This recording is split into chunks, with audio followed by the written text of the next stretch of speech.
Now that we were able to reduce the collect data time to only 18 milliseconds, it doesn't make sense anymore to populate the temporary table, product sales info, and then display it in the display data. We can simply have the display data run on the result group by entity. That will save us some time and reduce dramatically the number of lines of code that we have. So let's go ahead and do that. So in our studio, we have both inner controllers, collect data and display data. And we would like to merge them. So let's go to the collect data and take the entities that are being used there, and cut them and paste them into the display data controller. Great. Now, since we don't need the product sales info anymore at all, I'm going to delete it from here, delete it from the form, order by, and the columns. Great. Now, from the original controller, I want to take the entire initialized data view and put it in the initialized data view of the view, of the display controller, sorry.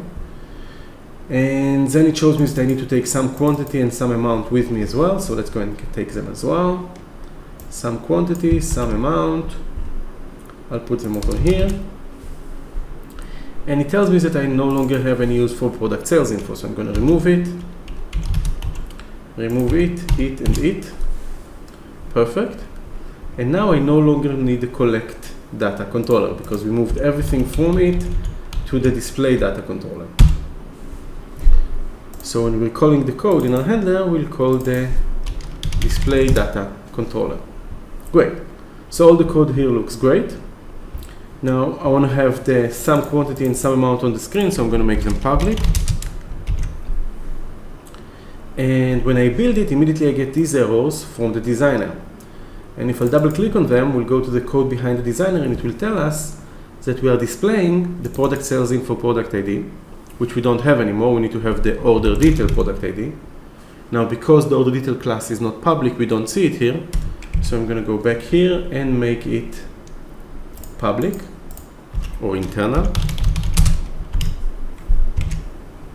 And go back to the designer code and say, I want to have the order details product ID. Perfect. And in the quantity column, I want to have the sum quantity. And in the amount column, I want to have the sum amount. Perfect. So now I fix the screen.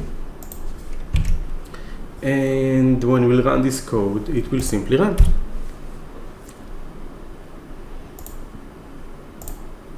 Simply displays the data. Nothing in it. It actually displays it twice. The reason it displays it twice because in the handler itself, we've called the display data twice. So let's go ahead and remove this and just run it. And it just displays 0 time. Let's profile it. We're just calling the display data controller, and that display data controller makes the entire SQL call to get the data from the database. So let's go and look at the changes that we've made to the code. In our code, instead of calling the set of m time and calling the collect data, we don't need it anymore. We're just calling the display data. Okay, the collect data controller was removed or merged with display data controller, and these are the changes that you're seeing over here. We can see we've made the order detail internal because we need to use it in the UI, so it has to be visible to the UI class. We see that we've removed the relation to product sales info and the columns that are being used there. And that's pretty much it. It was merged. So instead of having this long process that started with thousands of queries and complex memory tables and temporary tables, we reduced it all to a single usage of the group by entity that simplified everything and dramatically reduced the numbers of lines of code. We started with 220 lines of code. We removed almost 100 of those, so it's like 40-something% improvement. So I hope you'll enjoy this series and you'll follow these steps in improving your own code and achieving maximum performance from it. Have lots of fun!